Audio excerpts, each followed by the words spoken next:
Não, não começou. Pronto. Beleza. Então, aí você vai passando, então. É Então, eu isso. passo. Valeu.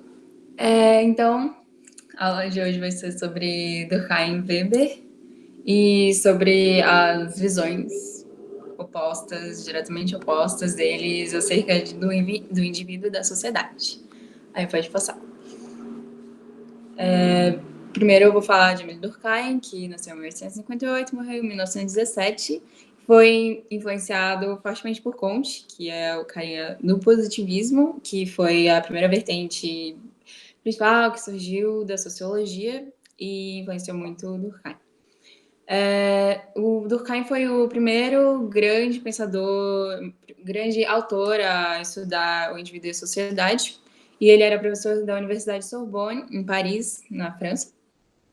E ele estudava socialização, a vida em sociedade, e ele falava que ninguém nasce sabendo viver em sociedade, mas a gente vai. Ele acreditava que a sociedade nos influenciava através de grupos que iam nos ensinando ao longo do tempo como viver nessa sociedade. A gente vai sendo socializado.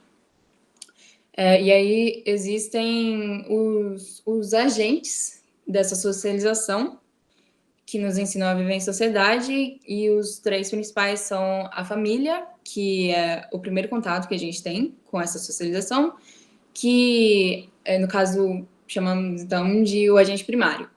E é com ela que a gente aprende afeto, mas também que a gente aprende as regras primárias, as regras do começo da nossa vida, da nossa socialização.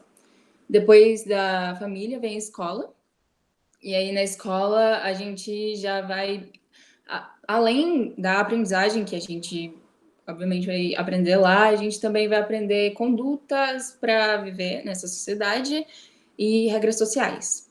Então, é quase a escola, toda aquela coisa do uniforme e o horário para sair, o horário para entrar, o horário para sair, e todo o esquema de poder que tem na escola, assim, enfim, é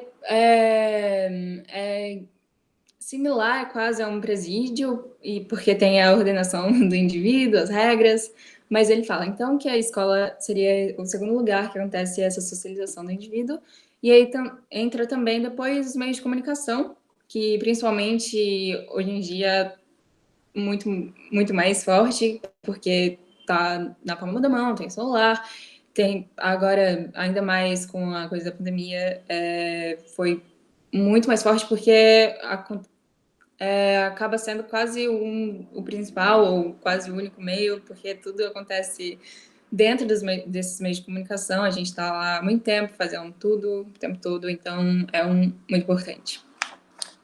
E aí Durkheim vai querer compreender, então, qual o objeto desse estudo sociológico, no caso, qual e como ele age. E aí a partir disso, ele entra com os fatos sociais. Os fatos sociais são embasados em uma ordem natural, e isso dá para ver bastante a influência do Comte, do positivismo aí, nessa coisa de uma ordem natural. E também para analisar esses fatos sociais, ele acredita que você precisa analisá-los de uma forma imparcial e então olhá-los como coisas. Esses fatos sociais são coisas porque é o modo que a gente consegue ver eles de uma forma imparcial. Esses fatos sociais eles são acima de nós, justamente porque é a sociedade que nos influencia, que é o contrário do que a gente vai ver em Weber. E então, os fatos sociais são costumes, regras, valores, comportamentos, hábitos, todas essas coisas que são veiculados à sociedade. Por exemplo, um fato social é comer de garfo e faca.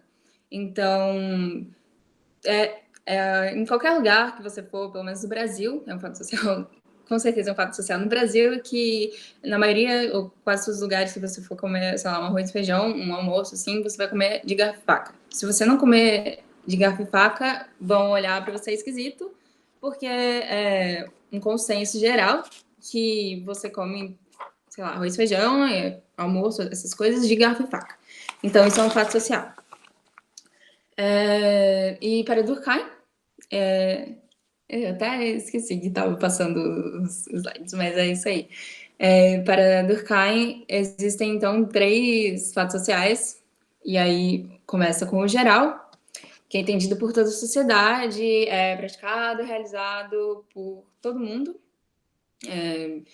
E, por exemplo, tem grande relevância na sociedade, todo mundo entende isso, que é, por exemplo, ir para a escola. Todo mundo vai para a escola, não é uma coisa que você pensa sobre quando você está crescendo, é geral. Todo mundo vai para a escola quando chegar uma certa idade até outra certa idade. Então, é geral. E aí, o próximo é o exterior. Então, vem de fora do indivíduo e, no caso, você... vem de fora, você tem que... Não é intrínseco a você. Você recebe isso e é uma coisa que você tem que fazer a partir do momento que você recebe do ambiente que você vive.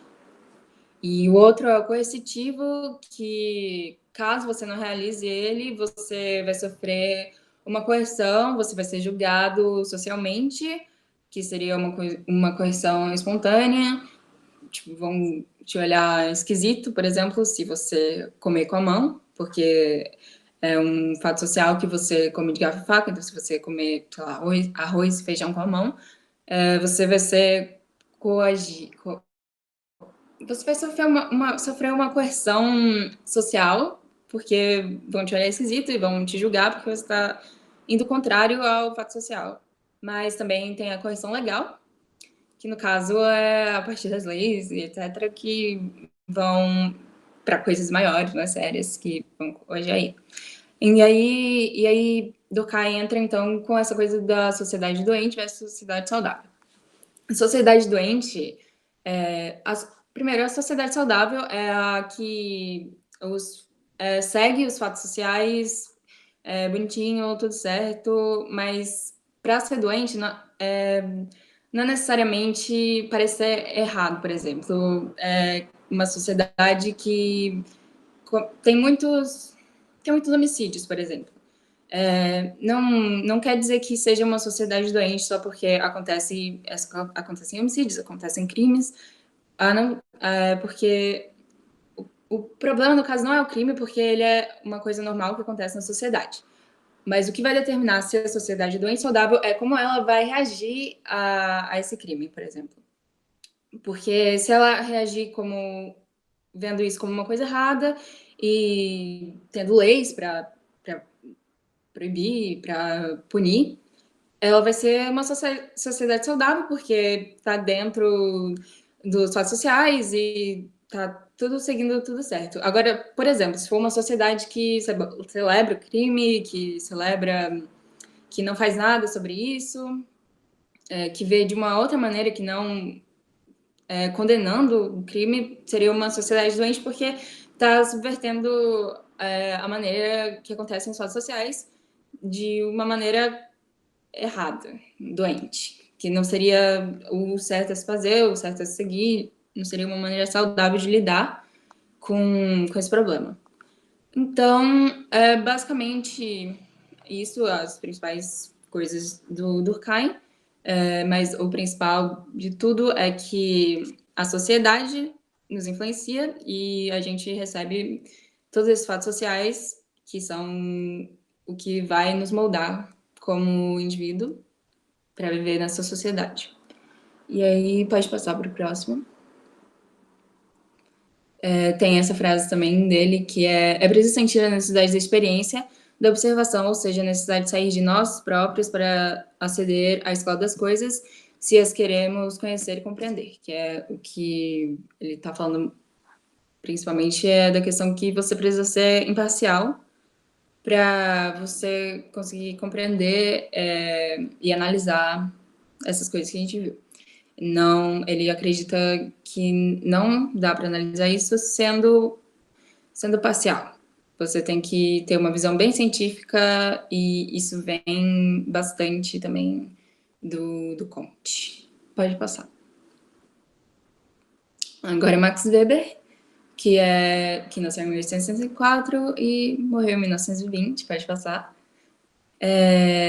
Weber é também um dos fundadores da sociologia e ele vai bem ao contrário de Durkheim, porque ele acredita agora, no caso, que os indivíduos que influenciam a sociedade. O indivíduo tem autonomia nos seus atos, ele não é coagido pela sociedade, ele que molda a sociedade, não a sociedade que o molda. Não dá para, e ele acredita que não dá para ser imparcial estudando a sociedade, o que também bate direto com o que Durkheim estava falando, que você só conseguia analisar a sociedade se você fosse imparcial. Aí Weber chega e fala, não é possível ser imparcial da sociedade, porque você é um indivíduo e as suas crenças e o que você do jeito, enfim, você como indivíduo, você é subjetivo e você vai trazer essas coisas para a sociedade, você vai trazer essas coisas quando você for analisar a sociedade.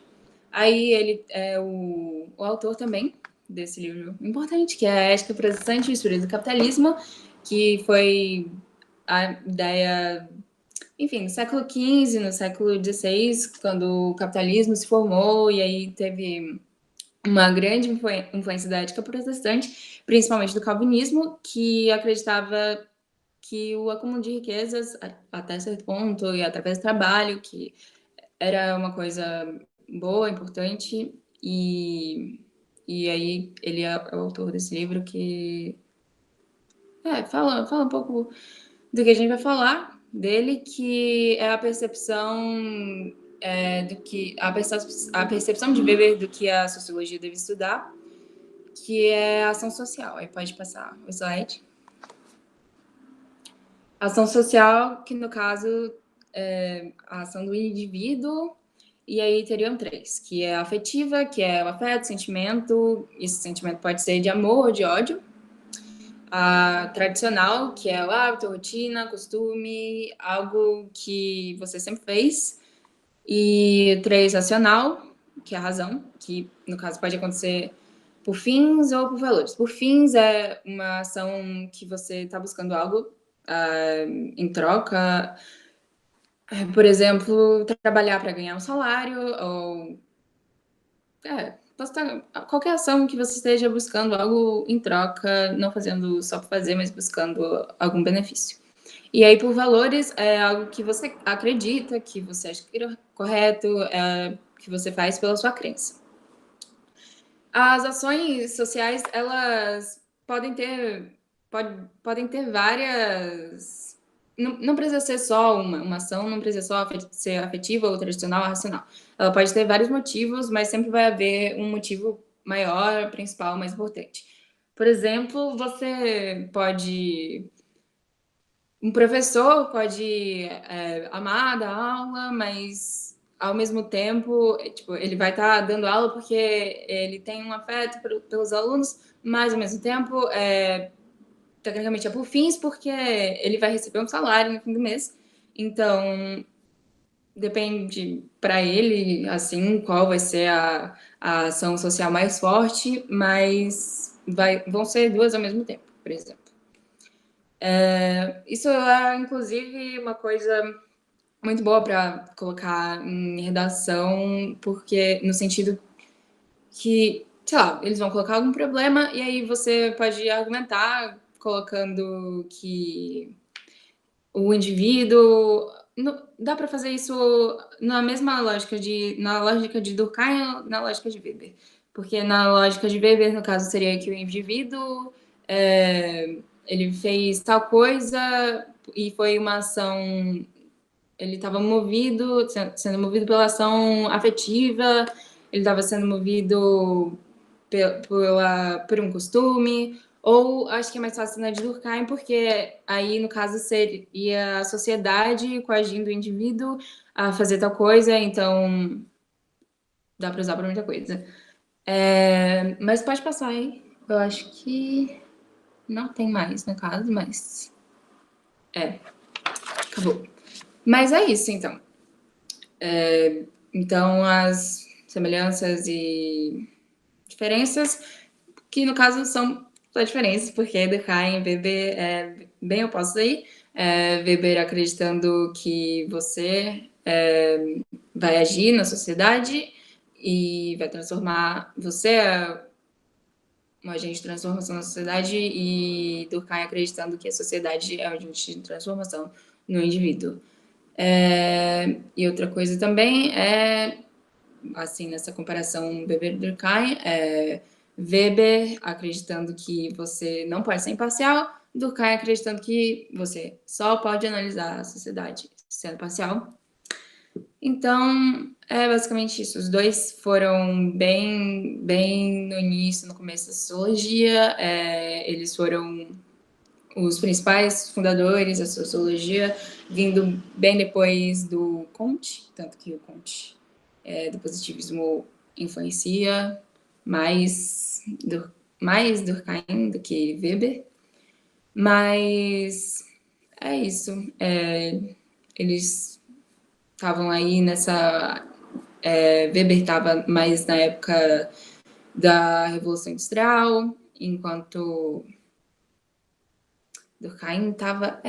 Porque Weber estava na Revolução Industrial, Durkheim estava um pouco antes, mas é basicamente isso que eu queria passar. E aí acabou, eu acredito.